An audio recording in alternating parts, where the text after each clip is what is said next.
Happy Friday. Yes, it's Friday. Oh my gosh, I'm so glad it's Friday.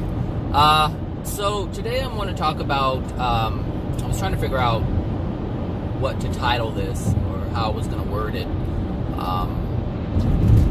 So I just came up with the reason why people are not able to love all the time. Like, why can't we as individuals be loving 24/7? Whether it's here on earth or when our consciousness is in the spirit world during our sleep state. So this, let me turn some air on. Sorry. Why did I get on this freeway? Shoot. I was following navigation. I shouldn't have done that. So this comes up because yesterday the agency that I work for, we got a new CEO, and so the person who was president CEO is no longer president CEO. They're just president, and the chief executive officer is another person. So the dual role is now a single person role. Yeah, you know, this is why I did not want to get on this freeway. And so during the new CEO's speech, she said,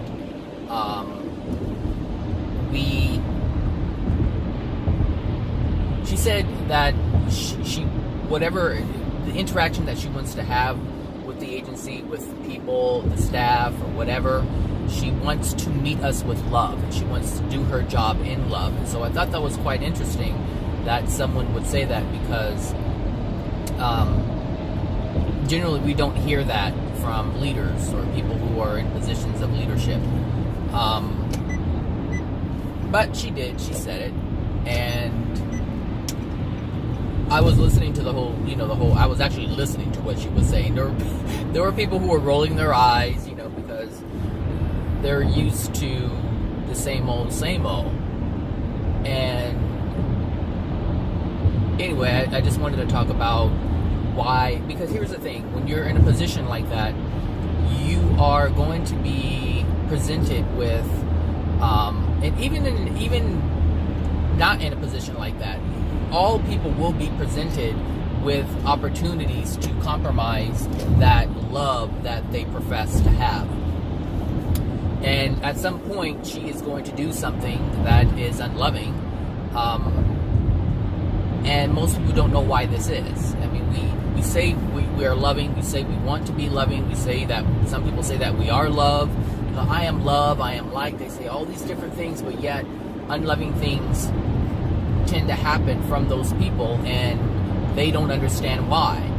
And you compromise, or I should say the love is compromised all the time. And everyone on this planet compromises love. And that's number one, because they don't know what that is. And number two, fully I should say. And number two, they don't understand what is coming up that's allowing that to even happen. And so the extent of love that we have, the extent of love that we show to ourselves and others, is limited by the pain, by the emotional injuries that we carry within our soul. And this is something that people don't understand. Like, they don't understand why they keep making the unloving choice. Whether it's an unloving choice to, an unloving choice, something just went into my mind and now it just left. An unloving choice to consume narcotics. So people who use narcotics, that's harming themselves, and they don't understand why they do it. They say they can't stop or whatever, but it's always the pain that's within the soul that's causing that to happen. The person who has to have a drink every day, they don't understand why they do it. They just know that they have to do it. And some people know that what they're doing is wrong, and they understand that they are harming their body, and the doctor can say, hey, your liver is failing, and they won't stop, and they don't understand why they can't stop. And it's because it's the pain that's within the soul.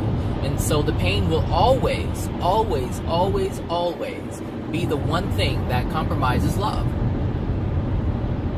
Always. it will always remain the same. It has always been the same. And so this is why it's so important to focus on our emotional injuries. Not so much focus, but to be aware of them and release them. Because once they're released, you won't be compelled to do those unloving things anymore. That's the nature of it. Now, you can always contend with your soul. Like, for instance, I know a whole bunch of things that are regarding the universal laws, and I know what's wrong and what's right, and I know what consequences may come by the decisions being made. Now, someone who always has to check themselves and for instance, there's unloving things within my soul. There's a lot of pain within my soul. So I always have to check my actions or my reactions or my thoughts or intent with with the universal laws that are in place, the ones that the Creator has put in place. I have to continually check myself against those because my soul isn't in alignment with those laws right now. So I have to check myself and use my mind in order to control my behavior, to control my actions and my intent. It always has to be checked against the universal laws, against the laws that the Creator has put forth to live in love. And the thing is, I will have to do that my entire life, my entire existence, both here on earth and in the spirit world, if I do not release the pain or the unloving things that are within my soul. Because the pain is the unloving thing, and those unloving things are going to cause me to react, the second nature reaction that comes up, or the action or the intent. All of those things are based on my soul. But because I'm aware of these things that are within my soul, and I'm aware that there are universal laws that need to be abided by, I have to always continually check myself. And this prevents me from making unloving decisions. But I have to recognize that I'm always having to check myself. And this is something that most people don't do because they're not aware of them. This is why I say it's so important to know what the truth is. Intellectually, you must know what the truth is first. You have to know, because your soul is degraded. Your soul is not able to just make the loving choice on its own because there isn't as much love as you think there is within your soul. And so, when she was speaking, I was like, okay, I can see that, but you will falter at some point. And not because she doesn't know what she's doing, it's because she doesn't know what's within her soul. But most people don't know what's within their soul, and most people don't even know what a soul is to begin with, so how could you possibly know what's within your soul? People use it interchangeably with spirit, and it's not the same thing. You have your spirit body, you have your physical body, and you have your soul. And the soul is you. Like, it's not your body. Like, at some point, you will lose both of these bodies, the physical body and the spirit body, and you won't have that form anymore. Because both of your halves of the soul, or both halves of your soul, I should say, will come together and you will be one soul. So most people don't even know that they even have a half of a soul right now. Like, they don't know that they're half of a soul. They don't know that. So this is what I'm saying. Like, it's important to know these things, because once you know what it is, once you know what you are, and you know the state and the status of what you are, then you can put together other things and understand why you make the decisions that you make, or why you experience the things that you experience. Like, this is all part of being a human being, is understanding who and what you are. But before you can define who you are, you're going to have to understand what you are. What are you? You are a soul. More specifically, you are a half of a soul.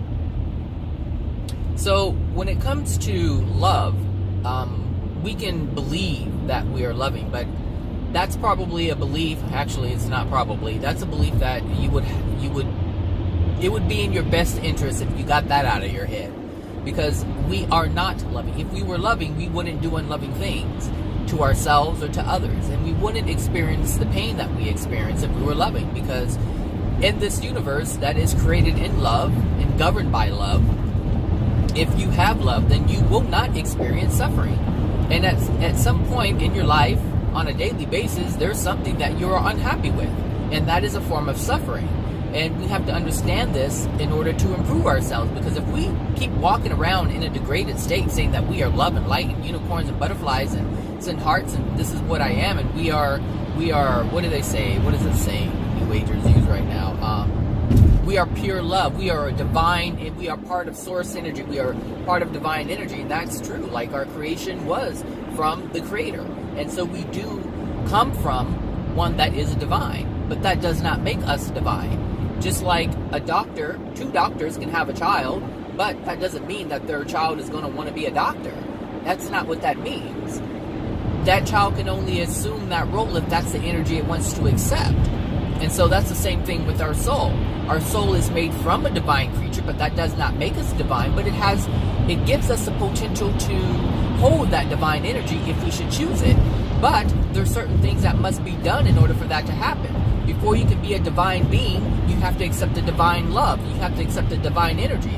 And so it's the same thing with the doctor. Before you can become a doctor, you have to accept the information that would allow you to become that doctor, that would allow you to fulfill that role, to hold that energy. It's the same thing. And I've said this before, there's these truths are written and exposed to us all day, every day, all the time in our lives. Every single thing that we do, we interact with, the way things are formed, it's to show us how things are operating within our soul. We see cause and effect.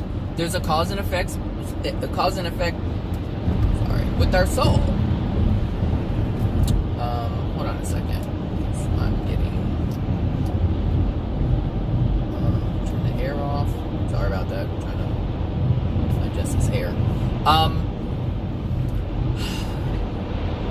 So yeah, the extent of love that we have for ourselves and others is limited. Is limited by the amount of pain that we hold within our soul. And so understand that you will make mistakes and you will experience more pain. Anytime, here's another example. A mother has a child. A mother is struggling. And it's very difficult for her to feed her child.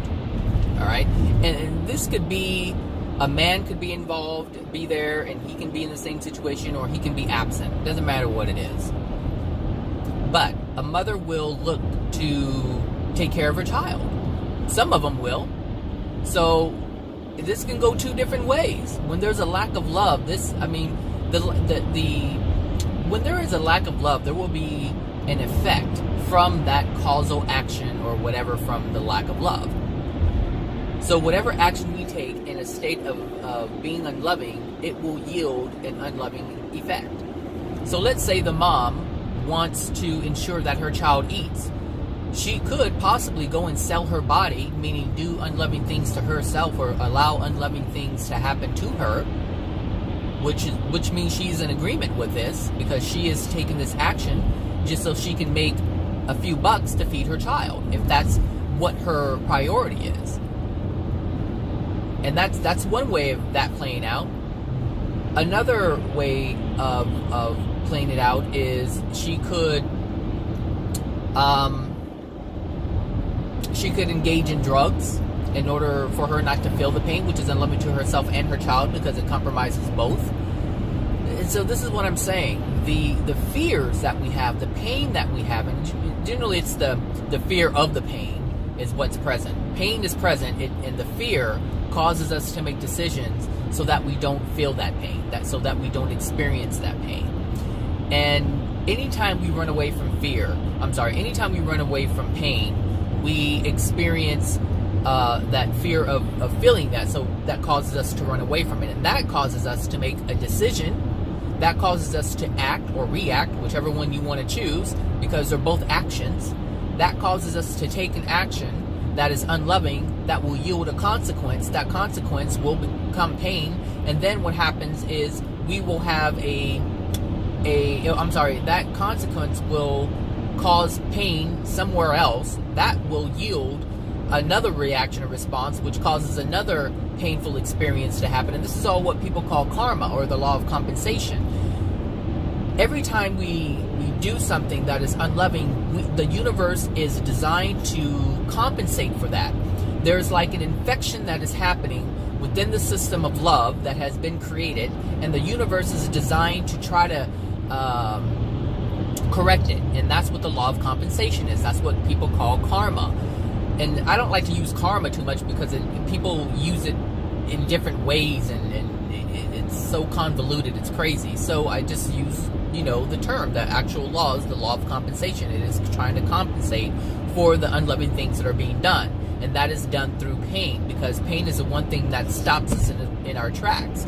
Now, we are given subtle little hints that the universe gives us, and we're like, oh, okay, no big deal, because we're so used to operating in pain. It's like when you hurt your knee or you hurt some part of your body, the initial feeling of that is painful. But over time, you kind of get used to it. Now, the same amount of pain is there, but it's not as bad to us because we've gotten used to it. We've created an endurance to that pain, and that's what happens with our soul. And so bad things happen all the time. Like, there's certain things that people in the hood would experience, and I don't know if I'm on the right, I guess I'm on the right one, the right freeway. People will experience dang it. I lost my train of thought. I need some water, 1 second.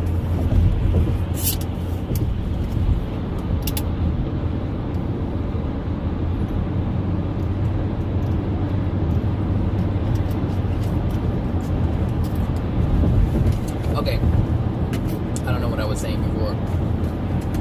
I know what I was talking about. I don't know what the exact thing was. I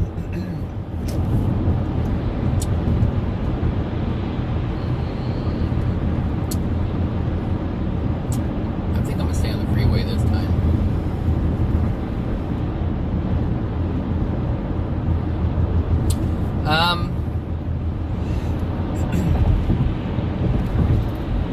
What was I saying? I'm gonna pause it and gather my thoughts. Okay. I had to go back and listen to the end of the video. So I was talking about the hood.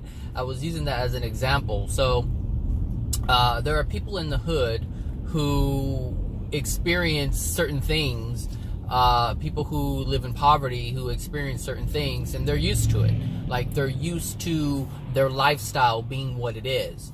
But someone who isn't poor, who doesn't live in poverty, and they don't live in the hood, and they live in a more affluent area, if they even experienced any kind of experience that people experience in poverty, it will feel painful. You will feel a great deal of pain. And they will know it. They will understand that there is a feeling of lack that I'm experiencing right now, and I don't like it. Whereas someone in the hood will say, oh, that's just normal. Even though there's pain there, they don't recognize the pain because it's become a way of life for them. And that's not to say that some of them won't. Some of them won't say to themselves, oh, I want more. Very few do say, I want more, I want more, I want more, and actually go for it and try to change their circumstances. But even they will still run into a lot of obstacles because their soul condition is dictating that they experience the pain that their soul is dictating that they experience. And what happens is that the law of, when we try to defy our soul's law of attraction, we create more karma. What we do is we create more intense law of compensations, more intense karmas. So every experience will intensify. As you get older, you will come to understand, if you haven't already, that the problems are more intense. The struggle is more intense. What I mean by struggle is the struggle to maintain whatever you are trying to maintain will intensify. It will intensify. Whether it's maintaining a job, a position, whether it's maintaining a marriage, it will become very difficult to maintain that if you are going against what you are supposed to be experiencing with your soul. And here's the thing, whatever pain that you're experiencing, it's supposed to be there so that you recognize that there's something wrong within your soul so that you can become more loving. Because anytime you're in a situation where there's frustration and anger and all these different things going on, whether it's at work or at home with your friends, it doesn't matter what it is. Understand that that pain that you're experiencing, that suffering that you're experiencing, that lack of joy, that lack of happiness, all of that is because there's pain within your soul. And so you are getting the experience that you are supposed to be getting. So despite what we try to do in our lives to make things perfect and great and good and whatever, we will always have something that comes in and disrupts that. And it's that disruption that we need to be aware of, because it's that disruption that is within our soul that's coming out. So that disruption is an experience of your I should say this, that experience, or I should say that event is you experiencing your soul. All pain that we experience is our soul. That's what we are experiencing. Because the universe brings us what is within our soul. See, people look at the physical, at money. They look at monetary things and they say, oh, they have abundance, so they must be in a good place. No, that's not what that means. Because there's pedophiles who have a lot of money. There's criminals who have a lot of money. There's drug dealers who have a lot of money. That's not what we should be using as a measurement. That's not what we should be. Oh, look, stand inside, mister. That's not what we should be using, because that's a false measurement. That's a false measurement. The true measurement is the experience that we're having, the emotional experience that we're having, the feeling experience that we're having. Are we feeling happy? Are we feeling frustrated? Are we feeling overwhelmed? Are we feeling stressed? These are things that are within our soul. It's showing us, like, we are literally experiencing our soul. What are we frustrated about?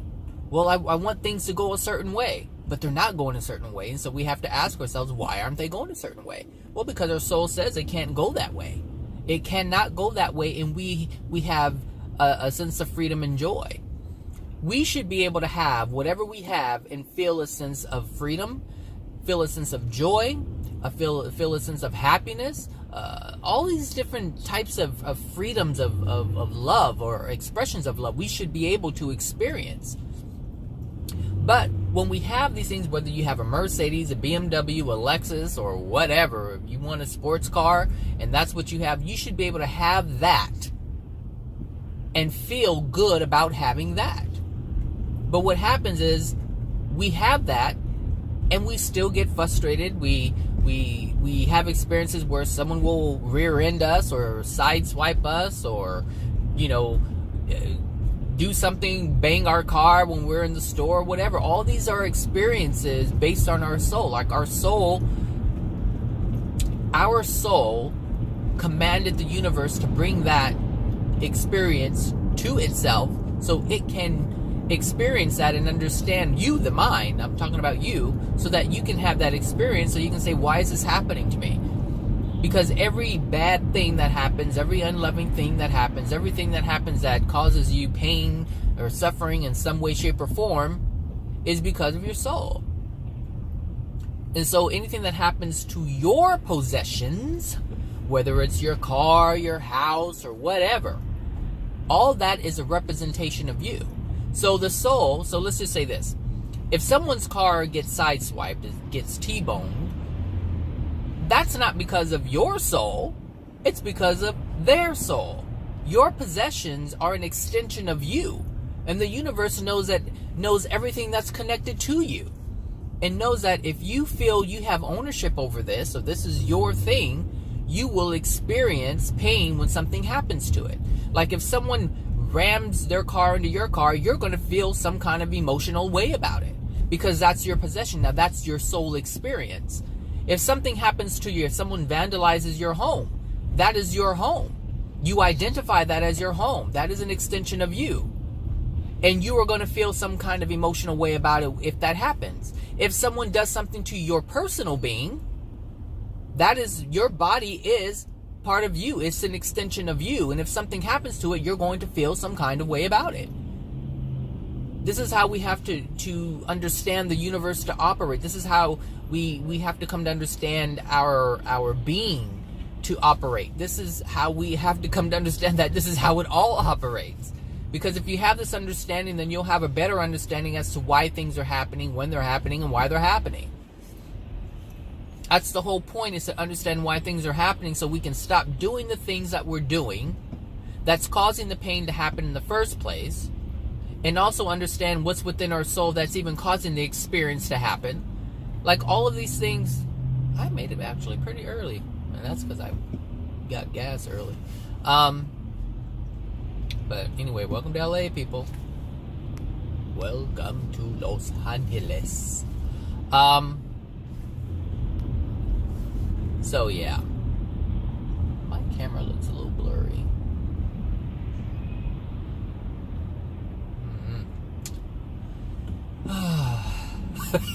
Traffic. So yeah, anyway, going back to the CEO, I'm curious to see, you know, she made a commitment. She said, and we have like, I think 155 employees. I think. Maybe less, but maybe around there. Anyway, she made a commitment. She said, I will meet with each and every one of you to get to know you. And what she meant by that really is, because what she said was, I will meet with your program directors and schedule a meeting with your team. So that means she'll meet with us, you know, as a group, not individually, because that's a lot of people. And the thing is, you know, when people come in brand new like that, we tend to have this vision of how we want things to happen, how we want things to go. And we will try to manipulate and control things in order for that to happen. And so my question will be to her when she does come to our program and actually meet with us, is about integrity. You know, like, do you compromise your integrity in the name of policy and procedure? Like, do you do that? You know, what would you uphold, your integrity or policy, company policy? Because the thing is, that will determine the rest of her career or job at the agency. That will determine how she manages and governs the agency. Because once you compromise integrity, there really is no turning back, because you get stuck. For whatever reason, integrity had to be compromised, love had to be compromised.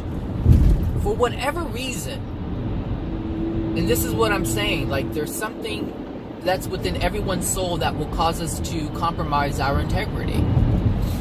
At some point, on some level, it will happen. Because we're flawed, unless you know, unless you are fully aware, and you can catch yourself. But that doesn't mean that you didn't have the thought, that doesn't mean that you didn't have the intent before you caught it. That's not what that means. That means if you're aware of it, you can stop it, but there's something in you that's always going to want to make the wrong choice. And it's because of those painful things that are within our soul that we don't know are there. So, you know, my thing is, like, with her, and she came in and she gave a good speech, and she has been with, you know, different agencies and even the county, and so she's here and she's the new chief executive officer. And like I said, how she governs is really gonna depend on what's within her soul. Because whatever she's fearful of, she's going to want to hide from. And there's some physical characteristics that she has that tell me exactly what emotional injuries that are within her. And so I already know what's present on some level. I don't know all of it, but I know what some of it is. But as a person continues to speak as you get to know them, you start noticing other things. And those other things will tell you other emotional injuries that are within their soul. Now, it's I guess it's great if I know. I know it for myself. I guess that means I know what to expect. But for that person, it's going to be important for her to know exactly what they are, because she's going to make decisions based on those emotional injuries. There are certain things she's going to be fearful of. It could be she's fearful of how she is viewed. And as a CEO, it's like the spotlight is always on you, because you are the decision maker. You have taken on a role to make decisions with other people's lives. You're using other people. And that's what a chief executive officer does, is they make things happen, but they have to use other people in order to make them happen. And so this is where it gets crucial, because if you compromise integrity, you will instruct someone to do something that will also compromise their integrity. This is why I say it's so important to know what's within our soul and understand what love is. Because if you ask someone to do something because company policy says to do it and it's unloving, you have now darkened your soul, and you're asking someone else to darken their soul. And so it goes back to what the person said. They want to come at this with love, to meet us with love. But if you don't know what that is, if you don't know that what you're asking is unloving, how can you come to us with that? This is why I say it's so important, people, to know what's exactly going on with you, and what your fears are. Because if you know what your fears are, if you know what the pain is, then you understand what your fears are. And if you understand what those are, then you understand the decisions that you are about to make, and you can stop them before they're made. Like, someone can have an extremely dark soul and have thoughts. Here's a good example. You can have someone who has thoughts of molesting children, but they don't act upon it. The thoughts are there. The desire is there. The urge is there, but they refrain from doing it. I mean, some people want to kill people left and right. They're like, oh, I wish you were dead. I wish I could just kill you so you can just leave me alone. Like, these things are present within people. And so that's a darkened soul, but they don't have to act on it. One, because they know it's the wrong thing to do. Most people don't do it because they feel they'll end up in jail somewhere, in prison, and their freedom will be taken away, and that's the only reason why they don't, because of those consequences. But they don't understand the consequences that are going to be experienced in the spirit world. So just because you didn't murder someone here in the physical form, that doesn't mean that you're not going to be held accountable for the thoughts of it, for the urge to want to do that. Because if the intent is there, even though you didn't follow through with it, it means the intent is there. It means the darkness is there. And people don't see it like that. People don't. They just don't. Do I have money on me? No, I gotta go to the bank. Shoot. Do I have enough money? I don't think so. I think I left money in my pocket. I was gonna order breakfast. I'm gonna order breakfast. Hold on a second. Oh shoot! I'll do that later. Never mind. So yeah, just because we have or we don't act on these impure thoughts, if you will, on these unloving thoughts that we have, the unloving desires that we have, just because we don't act on those things does not mean we will not be penalized for that. We are already penalized for that. And some of the things you've experienced, you've seen things, you've experienced pain here and there, you've lost someone. That is a sign in and of itself in terms of what loss feels like. And if you were to do that, like when you lose someone in your life, you feel a sense of loss because that person is gone. And so when you think to yourself, gosh, I can just kill you because you make me so angry, that desire to take someone's life, that you will experience pain. And that means you will, and I'm not saying that you're causing someone else's death. No. what I'm saying is you're going to be associated with someone whose karma is going to be just that, where they will lose their life and you will feel the loss of that person. We are put in places to experience certain things, to expose certain things. Like everything that we experience is to expose to us what is within us. So when you have loving things happen to you, that is the universe exposing to you the loving things that are within your soul. Just because you have dark things within your soul does not mean... Oh, is this road closed again? I don't know. I can't tell. I think so. Yeah, road closed ahead. Just because... good thing I didn't order breakfast, because this would have went sideways real quick. Just because we have darkness within our soul, that doesn't mean that we are completely dark.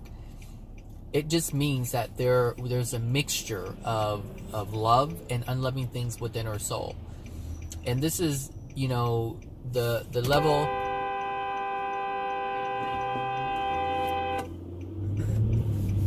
See, people on their phones. Whatever.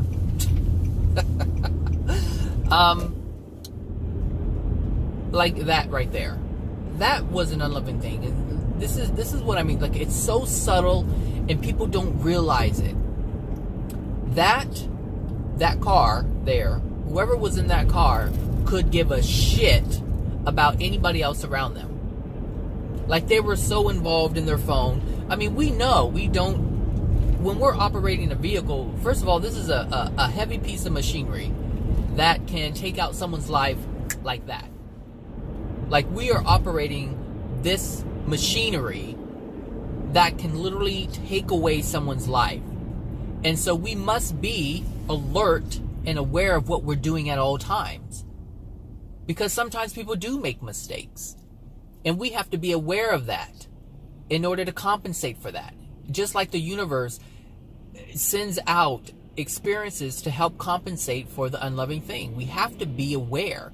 And so the universe is aware of all the unloving things that are happening on this planet, in the universe at large. The universe is aware of everything that is happening within it. And it has to compensate for that. Because the universe is always trying to maintain a balance of love. And when something is out of balance, it will do something to correct it. And so when we see someone swerving on the road, that means we have to correct our interaction with everything around us so that we maintain love, so that we maintain our being. So if you want to maintain your life, that means you're going to be aware of everything that's around you. So accidents happen because people don't pay attention. That's why they happen. So for instance, that person who was on their phone, I'm assuming they were on their phone, I mean, because there's no reason, what could you possibly be looking at? So they're on their phone, they're not paying attention, and so they're preventing other people their freedom to go about their business and freely just move about. And this is what I'm saying, like, and this is all, like, it's my law of attraction. That was my law of attraction. Someone is preventing me from going about my business, and you guys know this. Like, I've talked to you about this. Like, I recognize that there is an emotional injury within me that has a great deal of pain because people have prevented me from doing things, and I have not released this pain. And proof of that is because I am constantly behind people who prevent me from freely moving about. I have been restricted for so long during my childhood, and I have not acknowledged the pain from that. And that means I have to continue experiencing these type of events. That's what that means. And so this is what I'm saying. The universe always gives us certain events and signs to let us know what's within our soul. That wasn't a coincidence. That wasn't just some random thing, because nothing is random. Everything is deliberate in this universe. Every single thing is deliberate. There is nothing that is just by chance. You don't just by chance, have an argument. No, that's a deliberate thing. There's a reason why that's happening. Someone's trying to control. Two people could be trying. Actually, you have two people trying to control one another, which is why an argument happens. If you don't have an argument, that means that the other person is controlling the other person. Or if you don't have an argument, that means that both of you acknowledge each other's space and right to freedom and all that jazz.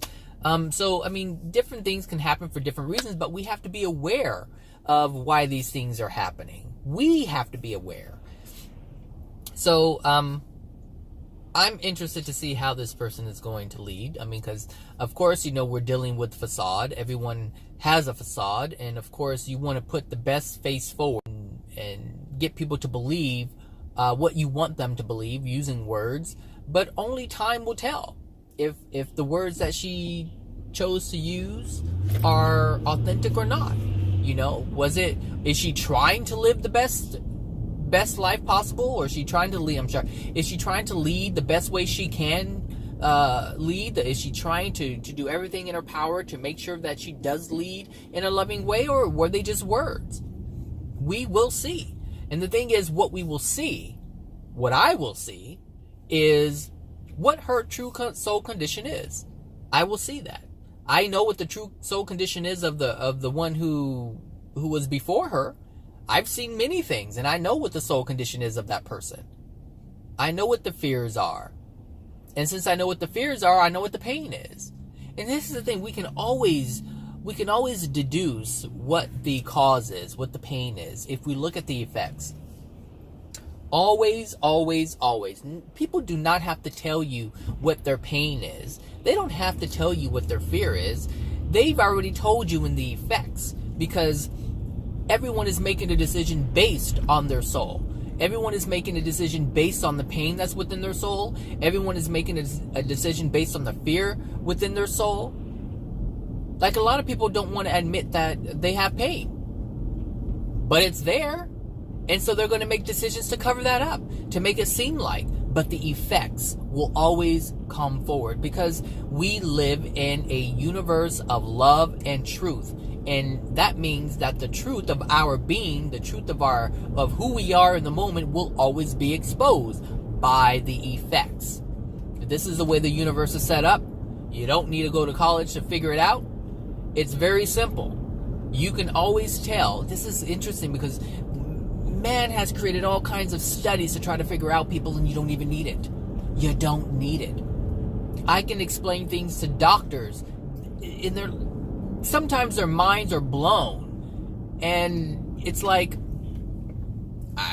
you don't have to go get a PhD to figure this stuff out. I remember I was in a sociology class, I think it was. I think it was sociology. And I got an email from the professor, and they're like, because I was going for my PhD in psychology, or a PhD in psychology, which I chose not to do. And they said, I remember the words. She said, "I feel like you should be there already." And it was like, it kind of blew me away, because it was like, I was so young. I think I was in my 20s. But I just have an understanding. I can see things. I can't explain it, because I just see it. It's like a colorblind person. A colorblind person would have to explain to a person who has been able to see color their entire life what exactly they're experiencing. Like, what are they seeing? Like, it's hard to explain when you don't know anything other than what you've been able to do your entire time. And vice versa. It's hard to explain to a person who is colorblind what you've been able to see when you've been able to see it all your entire life. It's just there. You just understand what color is. Whereas someone who is colorblind, they don't understand it, because they've never experienced it. And some people have to go to school to learn it. Well, oh Lord, are we doing this again? Oh Jesus. They're just blocking everything, left and right. I don't even know where I am right now. Look, I have no clue where I am. But I'm about to figure this out. I don't have a choice. I have no idea where I am. Oh, left and right, left and right.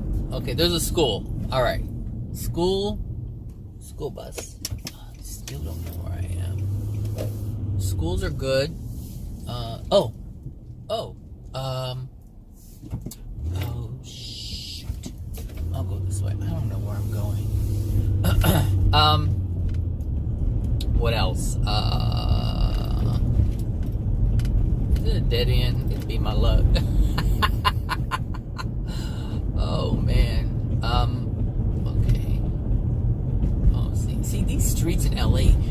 If you guys don't live here, these streets they're not designed like most streets are in cities. Like there's like a grid design in most cities, like, you know, crisscrossing. No, these streets turn, they go diagonal. What is this? 11. I'll go this way. I don't know. Like this, like you just, this street, what I just did, it's crazy. Anyway, oh, I think I know where I am. So, I don't know what I was saying, but I guess it's not important. I've said so much already. So yeah, that's what I wanted to talk about today. So understand, if you're not loving, or if people aren't loving to you, it's because of something that's unloving within themselves. This is pain that they are denying. And so it's the denial of this pain that is allowing them to make the unloving choices that they're making towards themselves and others. And understand, if they've made a choice, if you've made a choice of to take an action of unloving proportions towards someone, you've already done it to yourself, because it is unloving to deny the pain that's within your soul. And you have to do that first before you take an unloving action. So you've already hurt yourself even more. You've darkened your soul. And this is how we continue to darken our soul. More and more and more and more. Because we're making decisions based on the pain that's within our soul. Based on the fears of that pain that's within our soul. But it's all stemming from the pain. Whether it's a fear or whatever, it's still from the pain. Because that fear is born from in fear of that pain. So we will lie, we will steal, we will cheat, we will do things that are not ethical. And if there's anything that will prevent someone from finding out, we will take that unloving, unethical, or make that unloving, unethical decision, immoral decision. Whatever, we will make an unloving choice if it means that people won't know that we did it. And this is the lack of integrity that one has. This is why I say it's so important. Like, if you're going to have it. But don't just say it. Understand what's involved. Like, integrity is really big for me. Like, and there's certain things that I don't want to do that I have to do. Because I need to maintain my integrity. And it's only because I understand what happens to our soul, and I understand what happens, you know, once we leave this place. Like, I understand the grace that is no longer had. And I understand that we feel the full effect of our soul condition. That is a scary thing. For me, it's a scary thing. Because I've listened to these souls on the other side talk about their experience. I've heard souls who, you know, who were taken to their family members, and who are taken to their family members in the spirit world who are in a darker place than they are. And what they describe is it's horrifying. It is so horrifying. You know, their skin is falling off, and they're dark, and they describe the pain. This is one thing I've noticed, is they describe the pain as like daggers in their flesh. Like daggers. Every time they make an unloving choice, it feels like a dagger just going into their spirit, their flesh. And understand that because we use the term spirit body, what many people believe as a spirit is this see-through field of energy, and we're walking around like this glowing creature. No, that is not what that is. Your spirit body feels just as physical as the one you have now. It's just in a different frequency. So for our physical eyes, it would see an energetic field as a being, as someone's spirit body. That's what they would see. But that's not what it is. You see? Oh gosh, I did it again. drove into work and with my camera rolling. Anyway, I'll just block it out. The spirit body is just as physical as this one. It's just vibrating at a different frequency.